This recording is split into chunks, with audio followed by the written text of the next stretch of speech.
ፕሬዝዳንት ዶናልድ ትራምፕ በአንድ ጨዋታ ላይ ተቃውሞ ገጠማቸው። እንደዚሁም ትራምፕ ከኤንቢሲ ጋር የነበራቸውን ቃለ መጠይቅ አቋርጠው ወጡ። ለምን ይህን አደረጉ? ከዛም ሲሻገር የቻይናው ፕሬዝዳንት ሺጂንፒንግ በሰሜን ኮሪያ ጉዟቸው ምን ይመስላል? በትንታኔ መልክ የምነግራችሁ ጉዳዮች ናቸው።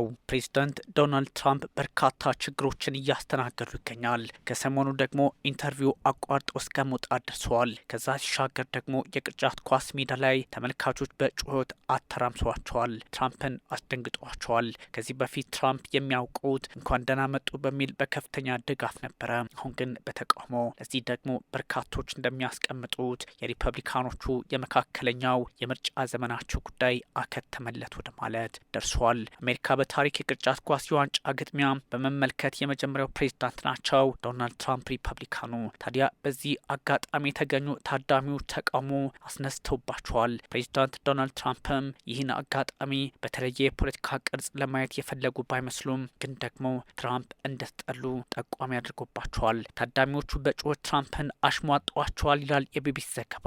ሚድሰን ስኩዌር ጋርደን የተካሄደው ቅርጫት ኳስ ጨዋታ ለመመልከት ለረዥም ሰዓት የጠበቁ ተመልካቾች ትራምፕ ላይ በመጮህ ተቃውሟቸውን ገልጸውባቸዋል። ትራምፕ በአንዳንድ ጉዳዮች ላይ እንዲሁም ዴሞክራቶቹ ያደረጉት በማለት የሚታወቁ ሰው በመሆናቸው ምላሻቸው ምን ይሆናል የሚለውን ለማየት ከባድ ቢሆንም አንዳንድ አስቸጋሪ ሁኔታዎችን እያለፉ እንደሆነ ግን በግልጽ መገመት አያዳግተም። በኒውዮርክ ኔክስና የአሜሪካ ብሔራዊ መዝሙር ሲዘመር ስክሪን ላይ ፕሬዝዳንት ዶናልድ ትራምፕ ሲታዩ ተቃውሞ ገጥሟቸዋል። ምናልባትም ትራምፕ እንደዚህ አይነቶቹ አጋጣሚዎች ለመጀመሪያ ጊዜ የሆነባቸው ሳይሆን አይቀርም ተብሏል። በኒውዮርክ ኔክስና በሳን አንቶኒ ስፐርስ መካከል የዋንጫ ጨዋታ ሲካሄድ የነበረው ተመልካች በፕሬዝዳንት ዶናልድ ትራምፕ ላይ ከባድ ድምፁን አሰምተዋል። የአሜሪካ ብሔራዊ መዝሙር ሲዘመር እዛውም ፕሬዝዳንት ዶናልድ ትራምፕ በአዳራሹ ሲታዩ ስክሪኑ ላይ ምስላቸው ይፋ ሲሆን ታዳሚዎቹ ተቃውሟቸውን በስፋት አሰሙም፣ ድምጻቸውንም አስተጋቡ።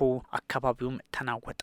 ፕሬዚዳንት ትራምፕ አካባቢውን ቢያማትሩም ባያማትሩም ችግሮች መፈጠራቸው ግን ግልጽ ሆኖ ተመዝግቦባቸዋል። ጨዋታውን የተመለከቱት ከልጃቸው ካይ ትራምፕ እንዲሁም ከኒክስ ክለብ ባለቤት ጀምስ ዶላን ጋር እንደሆነ የቢቢሲ ዘገባ ያስመለክታል። የአሜሪካ የትራንስፖርት ሚኒስትርና የሀገር ውስጥ ሚኒስትርን ጨምሮ ሌሎችም ባለስልጣናት በአዳራሹ ተገኝተው ነበረ። ትራምፕ የተወለዱት ኒውዮርክ ቢሆንም በአብላጫው ግን ዴሞክራቶች በሚኖሩበት ትውልድ ከተማቸው ያን ያህል ተቀባይነት የላቸውም። ምክንያቱም ፖለቲካቸው ከነሱ ጋር አብሮ የሚሄድ አይደለም ተብሎ ስለሚታሰብ። ታዲያ ሰሞነኛው ችግራቸው ፕሬዝዳንት ዶናልድ ትራምፕ ብዙ ሆኖ ሳለም በምርጫ ተጭበርብረዋል ላሉት ማስረጃ ሲጠየቁ ቃለ ምልልሱን አቋርጦ የወጡበትን የኤንቢሲውን ጉዳይ በርካቶች እያነሱባቸው ይገኛል። ፕሬዝዳንት ዶናልድ ትራምፕ ከኤንቢሲ ጋር በነበራቸው ቃለ ምልልስ ወቅት በተደጋጋሚ ለሚያነሷቸው የምርጫ ተጭበርብረዋል ሀሳብ ማስረጃ እንዲያቀርቡ ተጠይቀው ነበረ። ግን ደግሞ ድንገት አቋርጠው ወጡ። ፕሬዚዳንት ትራምፕ እሁድ በተላለፈው የኤንቢሲ ሜት ዘ ፕሬስ በተሰኘው ቃለ ምልልሱ አሁን በካሊፎርኒያ የተካሄደውና ለአውሮፓውያን አቆጣጠር በ2020 የተካሄደው ፕሬዚዳንታዊ ምርጫ የተጭበረበረ ነው በሚል ተናግረዋል። ግን መረጃ አምጡ ሲባሉ ከመበሳጨት ያለፈ መሬት ላይ አንዳች ጉዳይ የላቸውም። ጠያቂዋ ማስረጃ ሊሆን አይችልም ስትላቸው የመገናኛ ብዙሃኑ አጭበርባሪ ሲሉ ዘልፈዋታል። ቃለ ምልልሱንም ከማብቃታቸው በፊት ይቅርታ እዚህ ላይ ይብቃን ምክንያቱም በቅቶኛል በሚል ሀሳብ ሰጥተው ነበረ። ሰሞነኛው ጉዳይ የፕሬዝዳንት ዶናልድ ትራምፕ ከዚህ የበለጠ እንደሆነ ተነግሯል። ኤንቢሲ ፕሬዝዳንት ትራምፕ አርብ ዕለት ለቃለ መጠይቅ ከተቀመጡ ከ50 ደቂቃ በኋላ ማቋረጣቸውን ይፋም አድርገዋል። በቴሌቪዥን ጣቢያው የተላለፈው አብዛኛው ቃለ መጠይቅ የሚያተኩረው ከኢራን ጋር እየተካሄደ ስላለው ጦርነት እንደነበረ ይነገራል። እናም ጉዳዩ እጅግ አስቸጋሪ ቢሆንም ፕሬዚዳንት ዶናልድ ትራምፕ ግን መፍትሄ እናመጣለን በሚል ሀሳባቸውን ለመስጠት ሞክረዋል። ታዲያ ትራምፕ እዚህም እዛም አንዳንድ ጫናዎች በአሁኑ ሰዓት እንደበዛባቸው የሚጠቁሙ መረጃዎች መውጣታቸውን ቀጥለዋል። ግን እንዴትና በምን ሁኔታ በዓለም ፖለቲካ ስርዓት ላይ መፍትሄ ማምጣት ይቻላል ወይ? የሰዎችን ሀሳብስ በዚህ ልክ አቋርጦ ወጥቶ ማቋረጥ ይቻላል ወይ? አስቸጋሪውን ጊዜ እንዴት መፍታት ይቻላል በሚል ጥያቄ ቢነሳባቸውም ትራምፕ ግን በሁኔታዎች አንንበረከክም፣ እናንተ ወትሮንም አስቸጋሪ የፖለቲካ መንገድ በመምረጥ አሜሪካን ጫና ውስጥ በማስገባት ታውቃላችሁ በሚል ሀሳብ ሰጥተዋል። ትራምፕ በኒው ጀርሲ ጎልፍ ሲጫወቱ ቆይተው ወደ ቅርጫት ኳስ ጨዋታው እንዳመሩም ተነግሯል። በዚህ ሰዓት ታዲያ የማዲሰን ስኩዌር ጋርደን ጎዳናዎች ተዘግተው እንደነበረም ተነግሯል። ምናልባትም እንደዚህ አይነት ሁኔታዎች አስቸጋሪውን ጊዜ ሊያመጣ ይችላል ተብሎ ቢታሰበም ሪፐብሊካኖቹ ግን ፖለቲካቸው ጫና ውስጥ መግባቱን ይጠቁምባቸዋል ተብሏል። በአካባቢው የእግረኞችና ተሽከርካሪዎች እንቅስቃሴም ተገድበዋል። አንድ የኒውዮርክ ነዋሪ ለቢቢሲ እንዲህ ሲል ሀሳብ ሰጥተዋል። በአካባቢው የነበረው ከፍተኛ የደህንነት ጥበቃ የኒክስ ክለብን የደስታ ስሜት ገሎብናል በሚል ሀሳብ ሰጡ። እናም ፕሬዚዳንት ዶናልድ ትራምፕ ለምን ተገኙ ይመስላል?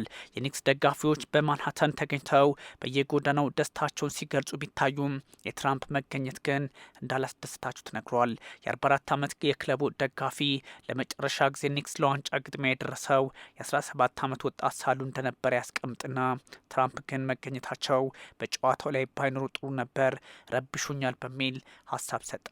እንደዚህ አይነቶቹ አጋጣሚዎች ምናልባትም በአሜሪካ ፖለቲካ ላይ የተለያዩ ጫናዎችን እየፈጠረ ሊቀጥልባቸው እንደሚችል ጠቋሚ ያደርገዋል ተብሏል። ፕሬዚዳንት ዶናልድ ትራምፕ በአንዳንድ ጉዳዮች ላይ ስለ አሜሪካ ታላቅነት ሰራለው፣ ያ ካልሆነ ግን እናንተ እነማን ናችሁ ማለታቸውን ተያይዘውታል። በዚህ ላይ የቻይናና የሰሜን ኮሪያን ጉዳይ እናንሳ። ግንኙነታቸውን ለማጠናከር ደግሞ ሁለቱ አገራት ቃልም ገብተዋል። የቻይናው ፕሬዚዳንት ሺ ጂንፒንግ የሰሜን ኮሪያ ጉብኝት ሁለተኛ ቀኑን በያዘበት ሁለቱ ሀገራት ግንኙነታቸውን ለማጠናከር ቃል ገብተዋል፣ ተስማምተዋልም። ኪም ጆንግ ኡንና ሺ ጂንፒንግ በአንድ መድረክ ሲገናኙ አሜሪካን እንደዚሁ ስጋት ውስጥ ያስገባታል። የቻይናና የሰሜን ኮሪያ ግንኙነት ለምዕራቡ ዓለም እንደ ጤነኛ የሚታይ አይደለም። ሺ ጂንፒንግ ጉብኝታቸው ለሁለቱም ሀገራት የወደፊት ግንኙነት መልካም እድልን ይፈጥራል ብለው ተስፋ አድርገውበታል። የሰሜን ኮሪያው ፕሬዚዳንት ኪም ጆንግ ኡን ደግሞ በተለያየ አጋጣሚ ሀሳባቸውን ሲገልጹ ቆይተዋልና አሁን ከቻይና ጋር የምታደርገው ግንኙነት ሀገራቸው ቅድሚያ የሚሰጠው ጉዳይ መሆኑን ተናግረዋል። የሀገሪቱ መገናኛ ብዙኃን በዚህ ልክ አስነብበውታል። ፕሬዚዳንት ቭላድሚር ፑቲንም ወደ ቻይና ብቅ ባሉበት አጋጣሚ የሰሜን ኮሪያ ጉዳይም ታሳቢ ሆኖ ነበር ተብሏል። ሺ ከ2019 ወዲህ የመጀመሪያ ጉብኝታቸው ፒዮንግያንግ ሆና ተመዝግባለች። የሁለትዮሽ ግንኙነቱ አስፈላጊ መሆኑን እንደሚጠቁምም በይፋ ተቀምጠዋል። ታዲያ በዚህ የፖለቲካ አውድና ስርዓት አንዳንድ አጋጣሚዎችን ለማየት እድል ይፈጥራልም ተብሏል። ኪም ጆንግ ኡን ሀሳባቸው በርከት ያለ ሆኖ ሳለ ልክ እንደ አያታቸውና እንደ አባታቸው ቤጂንግን እንደ ቁልፍ አጋር ሁሌም የምንወስዳት ብቸኛዋ በሚል ገልጸዋታል። የቤጂንግ አንድ ቻይና ፖሊሲ እንዲሁም የቻይና ኮሚኒስት ፓርቲን ፖሊሲዎች ደግፋለሁ በሚል በድጋሚ አረጋግጠዋል። እንደዚህ አይነቶቹ እንቅስቃሴዎች ደግሞ ከታይዋን ጉዳይ ጋር የሚገናኙ በመሆናቸው ጥያቄ የሚያስነሳ ሆኗል። ሺጂንፒንግ ሰሜን ኮሪያ ሲገቡ አቀባበሉ በጣም ለየት ያለ ነበረ።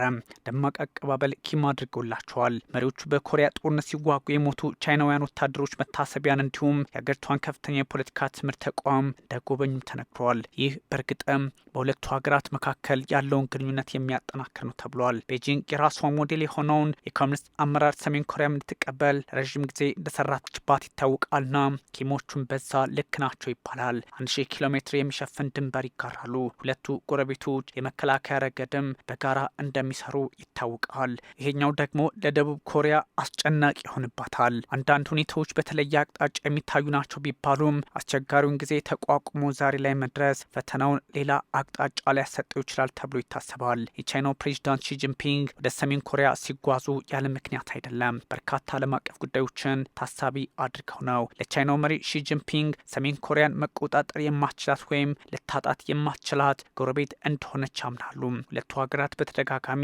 ወዳጅነታቸውን በደም የተመሰረተ ሲሉ የኮሪያን ጦርነት በመጥቀስ እንደ ታሪክ ያስቀምጡታል። ይህኛው እጅግ አስቸጋሪ ነው። ታዲያ በቅርብ ዓመታት በተለይም ወደ ፕሬዚዳንት ቭላድሚር ፑቲን ኪም ጆንግ ኡን እያዳሉ ነው በሚል ምክንያት ትንሽ ጥያቄ የነበራቸው በዚህ አጋጣሚ ሌላ መፍትሄ ሰጥተውታል ተብሏል። ጉዳዮች መልካቸውን እየለወጡ አንዱ በሌላው ላይ የፖለቲካ መፍትሄን ከማምጣት ይልቅ ጫናን እየፈጠሩ ነው በሚልም ትችቱ በርቶ ነበረ። ቤጂንግና ፒዮንግያንግ መካከል ያለው ግንኙነት የተቀዛቀዘ ነበር ቢባለም ግን አሁን አንድነታቸውን አጠናክረው ቀጥለዋል። ጥቅምት 2024 75ኛ ዓመት ዲፕሎማቲክ ግንኙነት የመሰረቱበትን ዓመት አላከበሩም ነበረ። ለዚህ ይፋ የሚሆኑ መልእክቶችም በሰዓቱ አልሰሙም። ይህ የሚያሳየው አንዳች ችግር በሁለቱ አገራት መካከል አለ የሚለውን ነበረ። የተግባር አጋር መሆናቸውም ሳይታለም የተፈታ ነው። ኪም ጆንግ ኡንም ቢሆኑ አብረው መስራትን እንጂ እንደዚህ ደግሞ በውጥረት ያለፈ የቻይናና የሰሜን ኮሪያን ግንኙነት እንደማይፈልጉት ይታወቃል። የቻይና አዳዲስ የጦር መሳሪያዎች ስለ ወታደራዊ ጥንካሬዎች ያሉትን ግንዛቤም ራሳቸው የሰሜን ኮሪያው ፕሬዚዳንት ኪም ጆንግ ኡን የማስፋት ልምዱም ውጥኑም እንዳላቸው ይነገራል። አንዳንድ ጉዳዮች ዓለም ላይ ቀለል ተደርገው አይወሰዱም ቢባልም ፕሬዚዳንት ዶናልድ ትራምፕ ግን ያለባቸውን ውጥረት ታሳቢ ያደረጉትና ሺ ጂንፒንግ አሁን አንድ ጥምረት እየፈጠሩ ነው ተብሏል። ቀደም ሲል እንደተገለጸው ፕሬዚዳንት ዶናልድ ትራምፕ የሀገር ውስጥ ፖለቲካቸውን ማስታመም ተስኗቸው ሳለ አንዳንድ ውጥረቶች ደግሞ በሌላ አቅጣጫ እየታዩባቸው ይገኛልና ጉዳዩን እንዴት አድርገው ሊመነዝሩት ይችላል የሚል ሀሳብም ይነሳል። ሰሜን ኮሪያ ዓለም ላይ ኒውክሌር ጦር መሳሪያ ከታጠቁ አገራት መካከል አንደኛዋ ነች። ለዚህም ነው ቻይና በተለያየ አጋጣሚ በዛው ቀጠና ያለውን የፖለቲካ ሂደት ለመቋጨት ፍላጎቷን እያስቀመጠች የሚገኘው። ያም ሆኖ ግን የነ ፕሬዚዳንት ዶናልድ ትራምፕ አካሄድም ሆነ ዓለም ያለችበት ስርዓት በእርግጥም መነጋገሪያ ሊሆን ይችላል ተብሏል። በዚህኛው የፖለቲካ ስርዓትና አውድ መፍትሄ ማምጣት ያስፈልጋል ቢባልም ፕሬዚዳንት ዶናልድ ትራምፕ ለጉዳዮች እኛ ብቻ ለራሳችን የሚል አቋምን በማራመድ ላይ የሚገኙ እንደሆኑ ይነገራል። ታዲያ የፖለቲካውን መስመር ከወታደራዊ ጋር በምን መንገድ እናስተካክለው የሚል ጥያቄ የተነሳባቸው የቻይና ፖለቲከኞች አሁን ከሩሲያው ፕሬዚዳንት ቭላዲሚር ፑቲንም ጋር በመስራት ይታወቃሉ። ነገሮች ሄደው አንድ አቅጣጫ ላይ ይቀመጣሉ። ውጥረቱን ማርገብ ትልቁ የቤት ስራቸው ነበረ። ሺ ጂንፒንግና ኪም ጆንግ ኡን ከሞስኮ ጋር እያደገ ያለው ቀረቤታ ቤጂንግን እምብዛም አላስደነገጣትም ቢባልም ግን ደግሞ አንዳንድ ጥያቄዎችን በሰዓት ውስጥ ታነሳ ነበረ። ሩሲያ ዩክሬን ላይ ወረራ ከከፈተች ወዲህ ሰሜን ኮሪያ ከፕሬዚዳንት ቭላዲሚር ፑቲን ጋር ወታደራዊ ትብብሯን አጠናክራለች። ይባስ ብሎ አንዱ ሲነካ ሌላው እንደተነካ የሚቆጠር ስምምነትም ላይ ደርሰው ነበረ። ለአውሮፓውያን አቆጣጠር በ2024 ፑቲን ፒዮንግያንግን ሲጎበኙ አገራቱ የጋራ መከላከያ ስምምነት ተፈራርመዋል።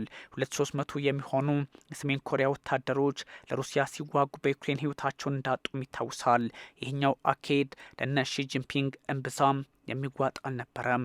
የአሁኑ ጉዟቸውም ቤጂንግን ከፒዮንግያንግ ጋር የሚያወዳጅን ብቻ ሳይሆን ፈተናዎችን ሊዘጋ የሚችል ነው እየተባለም ይገኛል።